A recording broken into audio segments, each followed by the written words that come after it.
Hello, everybody. We are back. This is, I believe that this is episode 6. Wow, it's going so fast. Ryan, how was your travel to Cape Town?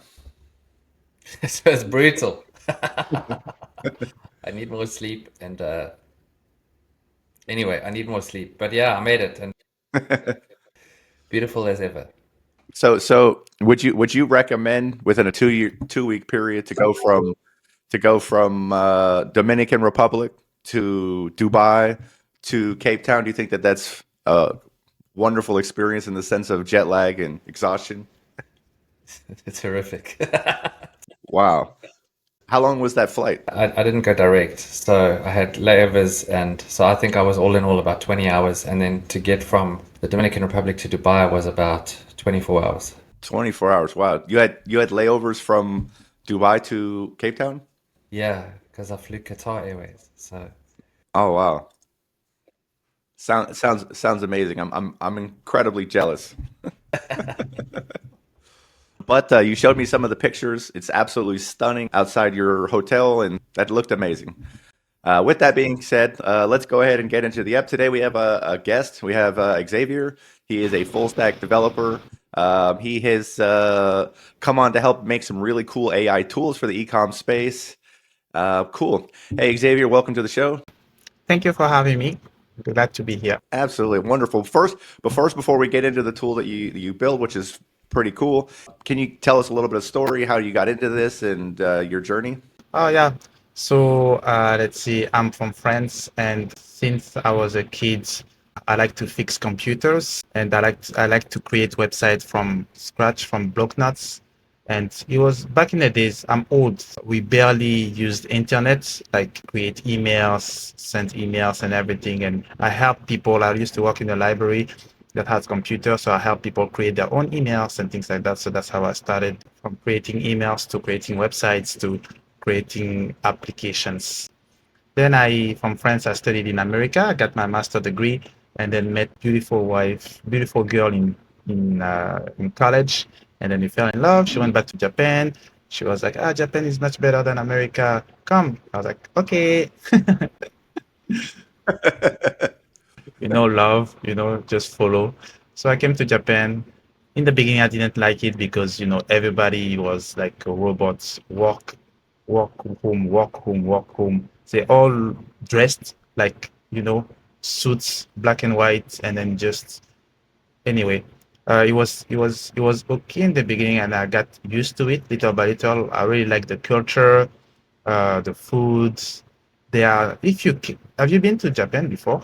No, I have not.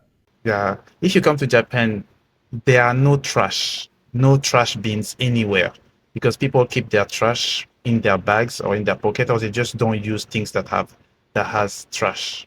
So it's really clean, even though there are no trash, it's really clean. In college, I studied computer science and then computer networking, and then I got my master degree in technology management while building apps and websites. And I came here and I continue to do the same thing. And I'm also into automations. In the past year with AI, I've been building automations for clients. That's amazing. That's amazing. I have one question for you. Are you still with the girl? Yes, yes, yes, yes, yeah, yes, of course. Okay, good. Okay, good. Because It was one of the days, when you're in college, you experience college life. You go to spring break, Florida, you do what you have to do. And then when you meet the one, you're like, oh my goodness, I need this one. I need this one. So you pray, please give me this girl, and then I will do anything. And then, yeah, and then from that day, I stopped doing what I have to do. And then, you said you would do anything, and anything does include flying to Japan. yes, yes, yes, yes, yes. And learning the language, one of the toughest language I think I've learned. It's no ABC, it's just hiragana, katakana, kanji. Yeah, yeah, yeah. That's a wild story. First of all, I'm from Florida, so I'm very familiar with the spring break. It happens every year. I live 15 minutes from the beach, and it's wild every year here. So I'm very aware with that. The one I used to go to, there's a Walmart next to that beach. don't really remember the name, but we all go walk from the Walmart to the beach. Honestly, that could be anywhere in Florida. Yeah. Yeah, we're one big beach and we have a lot of Walmarts. Mhm. Okay. Yeah, but that's amazing. Honestly, Florida is one of the spring break capitals of the U.S. It's definitely an amazing place. It's very exciting. Well, that's very cool. I wanted to give you another shout out. I'm going to go ahead and share my screen and show the tool you made, as well as I'd like to give you a shout out. So I joined a mastermind called the Robo Nuggets community, and you are the number one guy on the leaderboard, and so I just want to give you a shout out there. And so this is basically an AI automation community, and being number one, I mean that's got to be for something. So I just wanted to give you a little bit of credit for that. Ah, thank you. Okay, wonderful. And so I kind of twisted your arm, and I gave you a tight deadline to make a tool. And so you made it, and it looks amazing. I like it. So we're going to go ahead and give it a test. We still have some kinks we have to work out, but I do think that it does an amazing job. I know that you're not from the e-com space, but what is the purpose of technology is to improve, and that's what you did. So you made something that improves listings, and how you would do that essentially is by analyzing the reviews to see what people are talking about, because once you launch a product, you start with best practices. You're copying from the top sellers in that particular niche, and you're kind of following best practices, looking at their images, keywords, copycat, etc. But once you actually start to get reviews, now you have to listen to the customers, and the customers will give you insight on a few things. One, possibly improvements need to be made to your product. They also can tell you maybe something that you need to communicate in your bullet points or your images to essentially educate customers, because sometimes they're complaining about something, and if you don't listen to it, then what can happen is it can lead to bad reviews. And so just by simple fixes, just by analyzing your reviews, you could potentially make improvements that can help your listing convert and lead to less bad reviews, because one star can be equivalent to five stars. So let's go ahead and give this a test. And like I said, it's where it's about 90% there. So, but I think that to make it on scale, and was essentially fast forward a month or so, we're probably going to build out a suite of Amazon tools, and we'll make it accessible and available to everybody at some point. But we'll cross that road when we get there. First, it's one tool at a time, and it's constantly testing until it's perfect. Let me ask you a question, Xavier. In your experience, once you get something right and perfect, how long does it take to like? Does it continue to work? Does it require maintenance? Like how does that work? It depends on the application. Because when we talk about scraping, some websites do not like scraping, so they build security around it to stop bots from getting data from their database, and to make clients privacy more secure, they update their website. So we also have to update our bots, our softwares. So it really depends on the website, but it doesn't take long to crack some security for some websites. Okay. Well, did you hear that, Amazon? Doesn't take long. I'm pretty sure that they have a team of people constantly doing defensive things to try to stop people like you, and I feel like there's probably many teams that are constantly pushing the envelope trying to see what they can get away with. So let's go ahead and get started. I'm going to take a category. I'm going to try to pick a category um, that has lots of okay, so I apologize if this is somebody's particular product. I'm going to take something that is probably has more bad reviews than most, and I'm going to take something that's in the appetite suppression space. So let's go ahead and give this a try. So I'm going to put this ASIN in, and we're going to go ahead and analyze it.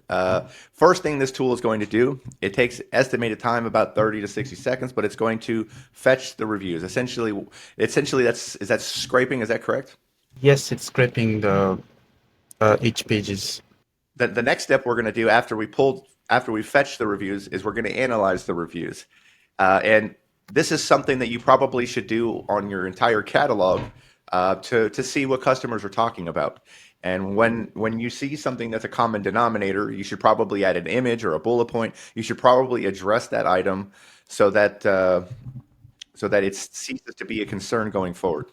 The more the reviews, the longer the wait, but most importantly is that it gets the data and it is accurate, which is most important. While we're waiting for this to fetch, we're going to talk about a few other things that essentially we're probably going to add to this tool. Maybe grabbing some of the Rufus Q&A, essentially the things that the Amazon AI is talking about your product, which commonly ask questions, things like that. Because what we're trying to do is we're trying to understand what the customer is asking, what they're interested in, and we want to make sure that we're making the product answer all of those questions, all their concerns, the frequently asked questions, the feedback in the reviews. All of this information leads to a better listing. And we're probably going to make it into a suite of tools that can be all done in a few clicks and essentially be a full listing analysis tool. Okay, cool. So now appetite suppressant, cool. Average rating, not so good. Okay, we're going to analyze the reviews. And I wanted to find one that had a little bit of bad reviews so that we could it wasn't one that just had nothing but good things to say. And the thing about weight loss products is that the question that I always want to ask them is, so taking the pill, did you stop eating a bucket of ice cream every night or did you just take the pill? Yeah. Unfortunately, in the Western society, if people tend to believe that if they take the pill, that doesn't mean they need to stop the habits. But we're not going to get into that conversation. We're going to leave that one alone. A pill doesn't solve everything. No, it doesn't. You can also toggle the little moon over there to change the brightness. I mean, the theme on the top. Oh, cool. Oh, nice.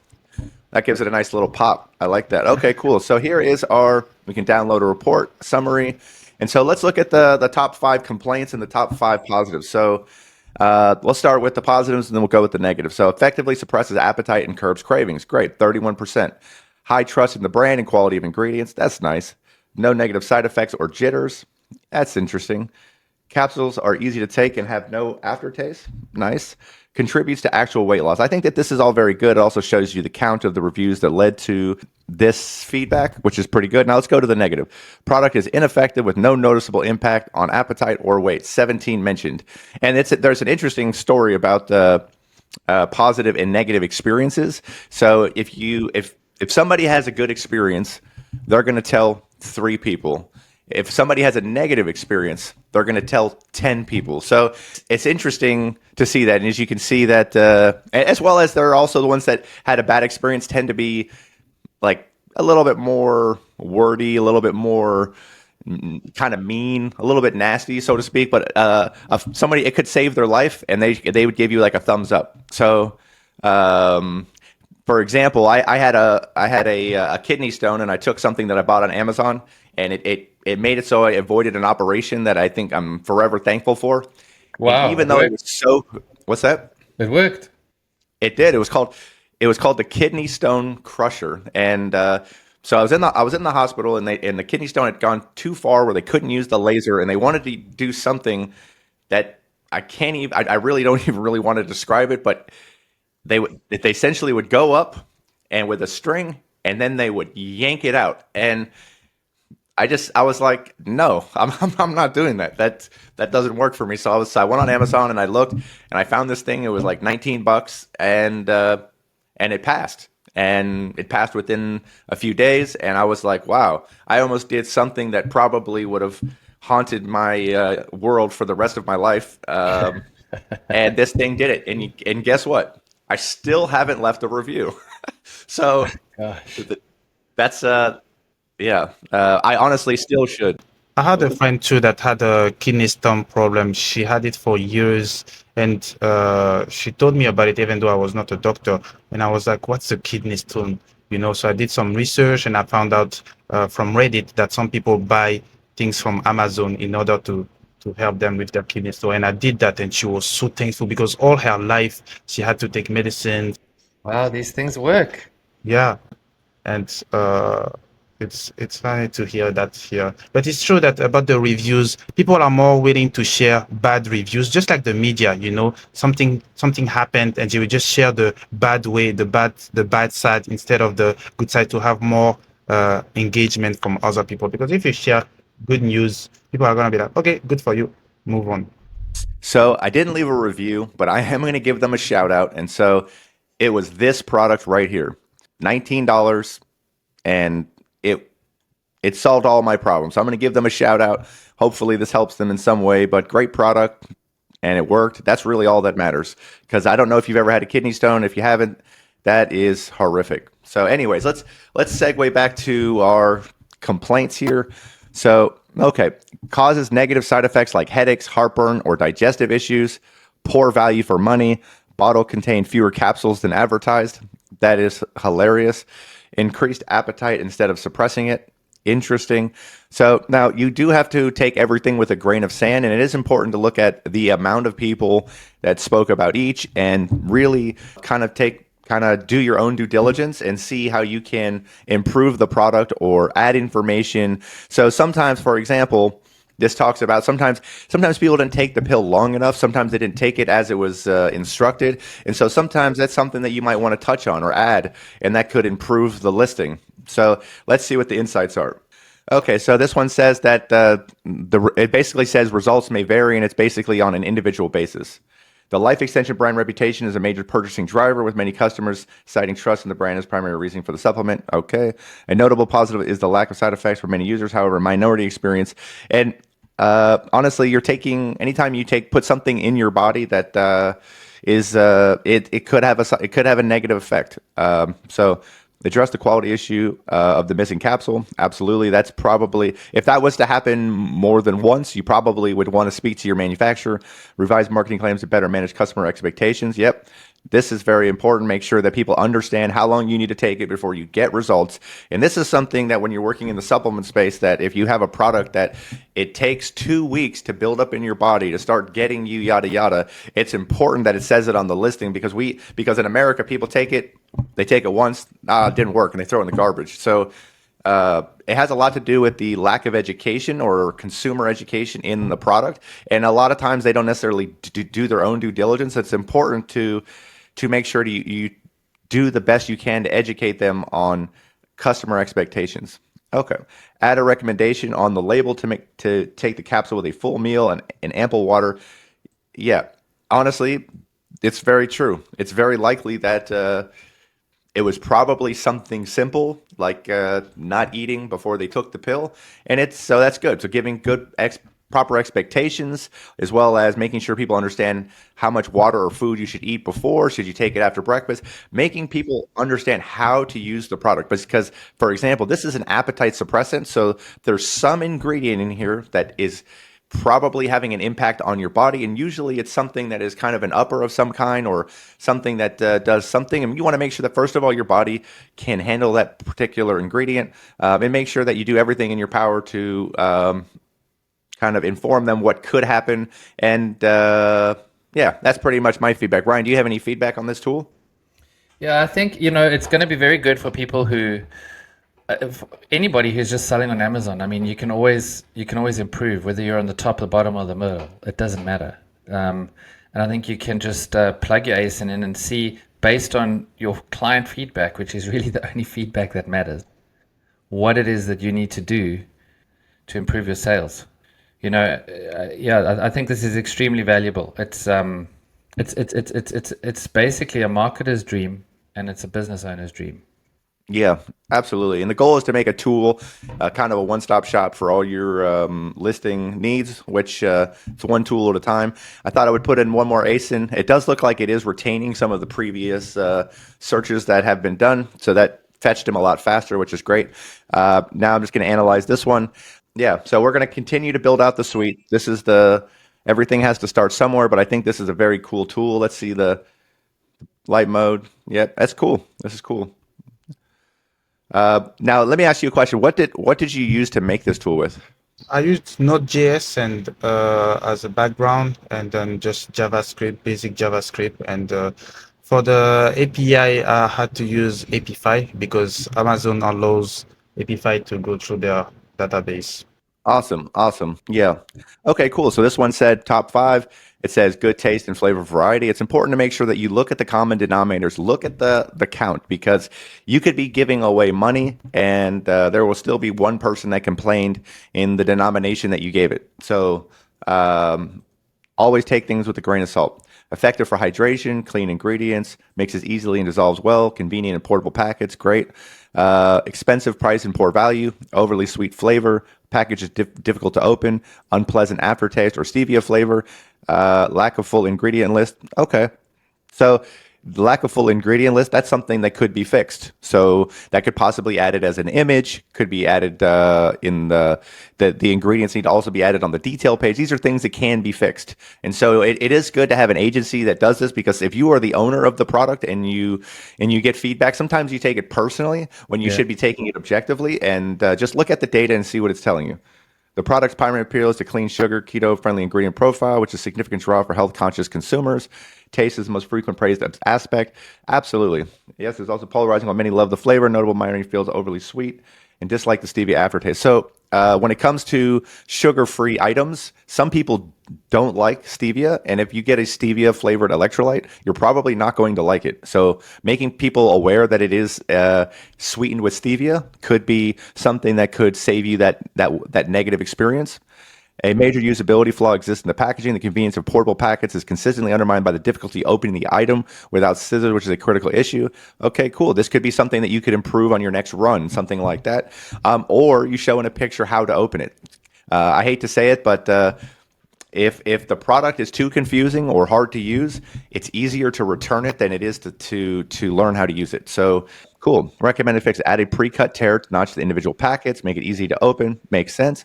Update the product packaging on all listings with a complete transparent ingredient list. Totally agree. Address taste complaints by offering a less sweet version or providing alternate mixing instructions for milder flavor to cater. Yeah, honestly, you could basically make an image that says use more water. The water to mix ratio, you could lessen the sweetness by just changing water ratio. I know that sounds like a no-brainer, but it's important that all of the stuff is mentioned so that you cover everybody's taste buds and it can apply to all customers. So these are just kind of basic fixes, and basic fixes increases your conversion, which increases your sales, which helps your reviews, because a product that goes down, that is destroyed, is usually due to bad reviews. So listening to what they're saying and making these improvements can help you increase your conversion as well as survive the platform without negative reviews. Yeah, I think this is an amazing tool. I think that anybody that's stuck looking to improve their product, it does all the work for you. It's amazing. Thank you. Yeah, and just to let you know, I gave Xavier a very short time span to do this, so I'm impressed with the amount of time in which he did this. So thank you very much for doing this, as well as coming on the episode. Yep, thank you very much for coming, Xavier. Thank you for making this Thank tool. you for having me. One thing that I will say is that I always say, can you just do this, this, and this? And you, I'm sure that you pretty much shake your head and then eventually write back, let me look into it. So the challenge of a developer to the client's needs. Yeah, thank you. Yeah, thank you, Xavier. This is amazing, and yeah, I think Eric, are we going to let the listeners know about like our plans for what we're doing, or are we going to keep it for a surprise for a little later? Well, it's going to be exciting. I think we should probably have a tease episode in the future. But I think that how about we just say this? It's going to be an SEO related tool, and I think that it's going to be for D2C. It's going to be for Shopify. It's going to be amazing, and I think we should just leave it at that. All right, good. Thank you, guys. Wonderful. Well, thank you very much, Xavier. Thank you, Ryan. I hope your jet lag. Hope you get over that soon. It's only 10 o'clock in the morning, so you got a long day. It's a long day. Thank you, guys. Thank you. All right. Thank you.